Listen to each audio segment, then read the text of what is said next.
Hello दोस्तों, आज हम लोग बात करने वाले हैं रेलवे ग्रुप डी 2019 के फर्स्ट फेज का एक्सपेक्टेड कट ऑफ के बारे में। क्या रह सकता है इस बार एक्सपेक्टेड कट ऑफ, तो इन्हीं सब चीज़ों को हम लोग देखेंगे।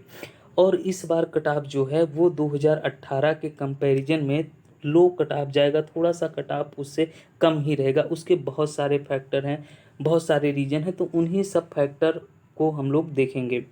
जैसा कि आप लोगों को पता है कि रेलवे ग्रुप डी का जो एग्ज़ाम है वो फर्स्ट फेज का एग्ज़ाम वो आपका जो है 17 अगस्त से स्टार्ट हुआ था, जो कि 25 अगस्त तक चला था। जिन भी स्टूडेंट का एग्ज़ाम फर्स्ट फेज में था उनको बहुत ज़्यादा पेपर का आइडिया नहीं था कि पेपर कैसा आएगा, इजी आएगा, मॉडरेट आएगा या हार्ड आएगा। तो उनको बहुत ज़्यादा जो है पेपर के बारे में पता नहीं था। तो देखिए, एक बात और है कि इस बार जो एग्ज़ाम हो रहा है वो आपका जोन वाइज हो रहा है।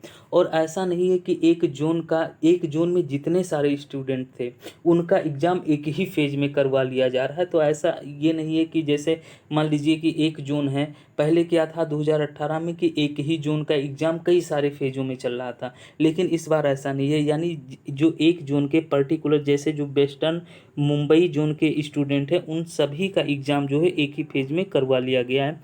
तो आपने बहुत सारा एनालिसिस वगैरह देखा होगा, तो उसमें जिन स्टूडेंट ने पेपर दिया है उन्होंने यही बताया कि पेपर का जो लेवल था वो डिफ़िकल्ट था।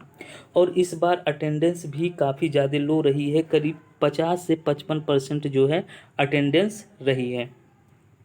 और सबसे बड़ा फैक्टर कट ऑफ कम जाने का ये है कि इस बार जो नॉर्मलाइजेशन होगा वो आपका नॉर्मलाइजेशन परसेंटाइल बेस्ड होगा। यानी आप ही के फेज में जितने स्टूडेंट ने पेपर दिया है उन्हीं के अकॉर्डिंग नॉर्मलाइजेशन होगा, और ये परसेंटाइल बेस्ड नॉर्मलाइजेशन होगा। और जैसा कि आप लोगों को पता होगा कि परसेंटाइल नॉर्मलाइजेशन क्या होता है।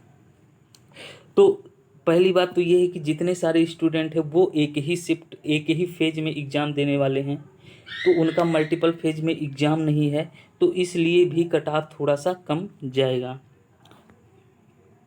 और हम लोग अब वैकेंसी टेबल को देख लेते हैं। जैसा कि देखिए 2018 में क्या हुआ था। 2018 में जो टोटल पोस्ट थी वो थी 6087 पोस्ट थी।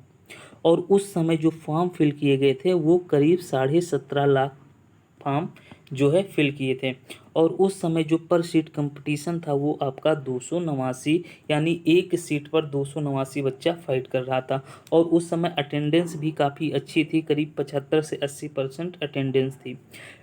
इस बार देखिए, सबसे पहले पोस्ट ही ज़्यादा है। उस बार 6000 पोस्ट थी, 6000 समथिंग पोस्ट थी। इस बार हैं 10,734 पोस्ट।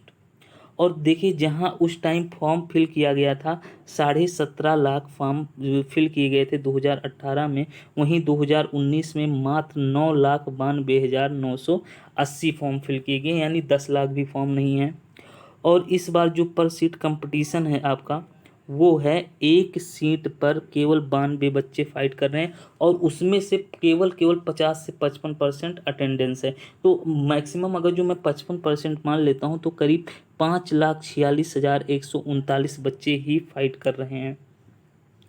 तो देखिए, उस समय देखिए इतने 2018 में जब 6000 पोस्टें थी, 17.5 लाख फॉर्म पड़े थे, और 289 बच्चा एक सीट पे फाइट कर रहा था, और 75 से 80% अटेंडेंस थी, उसके बावजूद भी जो आपकी, तो हम लोग देखेंगे 2018 की जो उस समय कट ऑफ गई थी वो आपका गया था 71.86 नंबर। और ये नंबर रॉ मार्क्स नहीं है, ये आपका नॉर्मलाइज्ड नंबर है।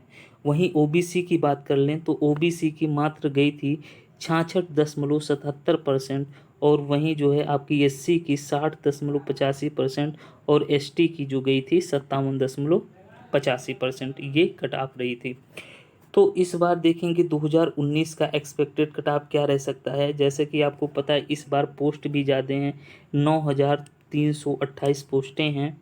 और इनका पीटी के लिए यानी फिजिकल के लिए आपको 3 गुना बुलाया जाएगा।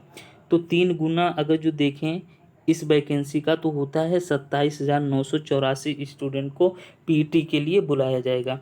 तो इस बार का जो एक्सपेक्टेड कट ऑफ रह सकता है मुंबई जोन का, वो आपका रहने वाला है अनरिजर्व्ड का करीब, अगर जो आपका 58 से 62 के बीच रो मार्क्स बन रहे हैं तो आप निश्चित ही पीईटी में क्वालिफाई करने वाले हैं। वहीं ओबीसी का अगर जो 55 से 60 बन रहा है, एससी का 50 से 55 बन रहा है और एसटी का 45 से 49 बन रहा है और ईडब्ल्यूएस का 54 से 57 बन रहा है, तो आप फिजिकल की तैयारी करना स्टार्ट कर दें। वैसे देखिए फर्स्ट फेज में 3 जो है आरआरसी का एग्ज़ाम हुआ था, जिसमें से एक ये रहा है और 2 आरआरसी का जो है हम लोग कट ऑफ दूसरे वीडियो में जानेंगे, नहीं तो वीडियो बहुत ज़्यादा लंबी हो जाएगी। धन्यवाद।